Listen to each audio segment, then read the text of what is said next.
cette vidéo, alors vous allez découvrir comment vous allez quitter votre job. Aujourd'hui c'est dimanche, alors cette vidéo, il y a plein de mecs dehors, plein de gens qui sont traînés là dehors. J'ai essayé de faire une vidéo hier, mais les neurones ne sont pas en fait bien connectés, donc j'étais vraiment égaré dans mes sujets. Bon, dans cette vidéo aujourd'hui, je vais parler vraiment du travail. En tout cas du boulot, si vous cherchez du boulot, ou bien si vous êtes ennuyé en tout cas du boulot.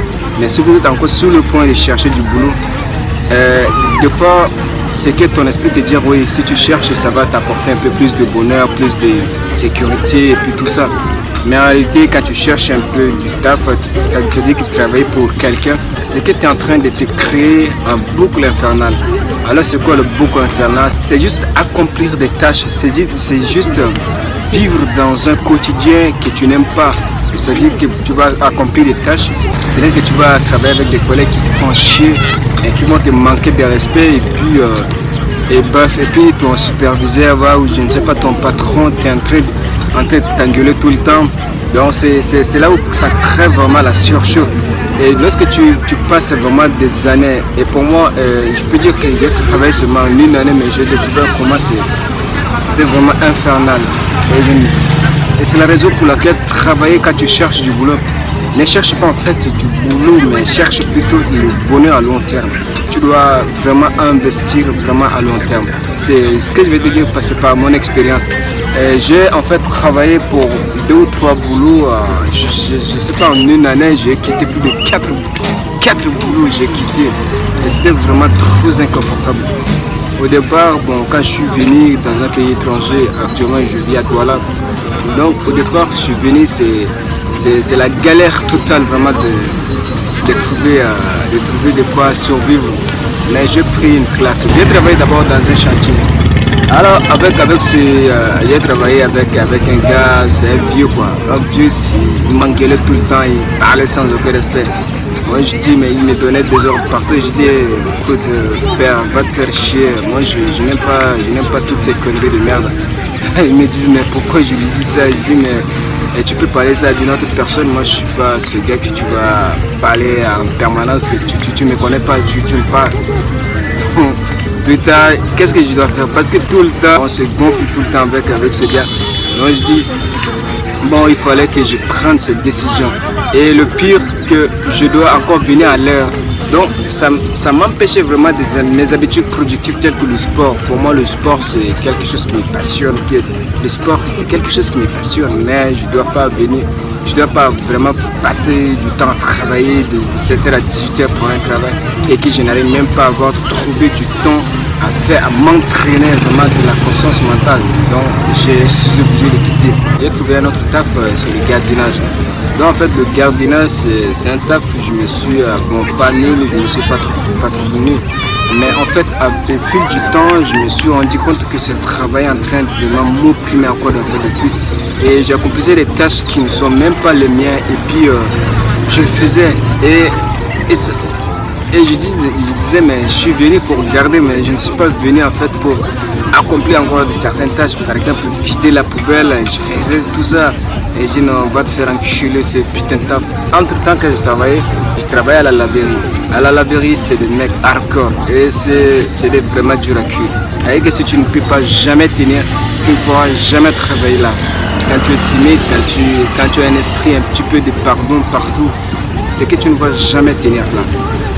Et c'est des mecs qui te parlent vraiment avec une petite erreur, ils vont te balancer vraiment des mots que tu ne peux même pas penser. Alors le gros cul de ta maman, on s'insulte partout, on s'engueule. Et pour moi c'est travailler en collectif, c'est bon, mais sur lequel tu vas découvrir un peu des expériences, même si travailler pour quelqu'un c'est la pire chose de ma vie. Mais en fait je le fais quand même. Mais la grande question ce n'est pas en fait de me dire oui je peux rester à la maison et puis on me manque de respect partout en permanence. Non, il faut quand même endurer cette douleur. Donc en tout cas pour l'instant je travaille là, même si ça me fait engueuler, on se fait engueuler tout le temps et jusqu'à ça finit vraiment on finit par s'engueuler et puis on travaille et puis en tout cas avec ce bon côté, il n'y a pas personne se prend en rancune, on s'engueule tout le temps et puis ça finit vite là, ça finit vite là. Mais si un petit service à demander, alors on se demande entre nous. Et c'est comme c'est un esprit vraiment de... c'est le mec vraiment hardcore. Ici, on ne tolère pas. Quand tu es timide, quand tu es faible, et c'est là où je te dis que vraiment quand tu cherches du boulot, quand tu travailles en collectif, il faut vraiment être un mec hardcore. Pas la peine d'abord d'aller se plaindre que le patron, oui, ce machin m'a parlé de ceci, non. Quand tu sais, en réalité, ce que je suis en train de parler, c'est que même ce patron s'en fiche complètement. Quand vous vous engueulez, il s'en fiche complètement. Donc il vous observe. Quand tu es timide, il te dit, mais est-ce que tu es un homme, tu vois, où est-ce que tu as caché tes couilles? Donc on te dit comme ça. Donc il faut vraiment que tu tiennes vraiment dans ces paroles. Et pour moi, c'est en fait ça. Mais le troisième taf que j'ai, le quatrième taf que j'ai obtenu, bon, c'est un taf pas trop nul. Bon, je suis en train de me démerder là, en fait, pour l'instant. Même si, en tout cas, ça me fait chier de le faire. Je ne suis pas en contact avec mon patron, ni avec mes collègues qui me font chier. Et là, je vends seulement. Là, c'est le travail des beignets. Donc, je vends les beignets gâteaux. Donc, là-bas, je vends et puis j'ai le pourcentage, c'est tout. Et je rentre chez moi, je travaille vraiment dans mon projet. Alors, dans ce travail, je l'ai scindé. Donc, je pars du matin jusqu'à 14h ou 15h. Boum, je viens, j'ai une repos d'une heure. Donc, après, je prends la pause et puis, boum, j'attaque avec le sport. Pour moi, le sport, c'est la première de mes habitudes. Donc, je le fais tous les jours.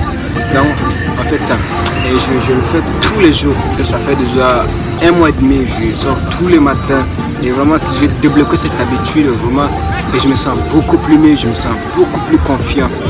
Et ça a changé littéralement mes habitudes, mes pensées. Et franchement, ça m'aide spirituellement. Et surtout dans ma gestion du stress, avec la gestion du quotidien. Et si je te résume, pour l'instant, si tu galères même de trouver du boulot, parce que tu sais, tu peux dire oui, j'y vais, je cherche seulement du travail, je cherche seulement du job. Mais en fait, quand tu cherches, je connais plein de mecs qui cherchent du boulot, mais en fait, ils quittent ça parce qu'ils ne sont pas, parce que ça ne les donne pas vraiment la clarté. Et pourquoi? C'est la raison pour laquelle tu vois qu'il y a quelqu'un qui cherche du boulot et après il va quitter. Vraiment, quand tu cherches du boulot, ne vois pas seulement ce boulot comme un truc qui va combler seulement tes besoins et puis tu te fais chier à faire la fête et sortir partout. Non. C'est que tu dois investir en un truc long terme. Pour moi, j'ai un truc long terme qui me passionne, c'est la facecam que je suis en train de parler, surtout mon activité sur internet, c'est la chose qui me passionne vraiment le plus. Et là, je dédie vraiment mon temps pour ça. Et je dois vraiment travailler. Et je dois passer le message à ceux qui sont aussi opprimés comme moi. Parce que le sujet de la chaîne YouTube, vraiment, c'est libérer vraiment d'un esprit, vraiment de libérer de ses croyances. Que oui, personne m'aide et puis je n'ai pas de gens qui m'entourent, je n'ai pas de gens qui m'aident, tout ça. Vraiment, sinon, tu oublies vraiment ce monde. Le peu que tu as vraiment dans la tête, si tu as un esprit, 2 bras, tu as un pied qui marche, tu dois vraiment te casser les couilles. Tu dois vraiment réfléchir à comment une vie long terme et puis tu dois vraiment t'arracher le cul. On n'a vraiment pas le temps de dire il faut que quelqu'un vienne tendre d'abord la main et puis avant de se bouger, non. Il faut qu'on se casse vraiment les couilles. C'est le temps qui va guérir cette douleur. Donc on avance.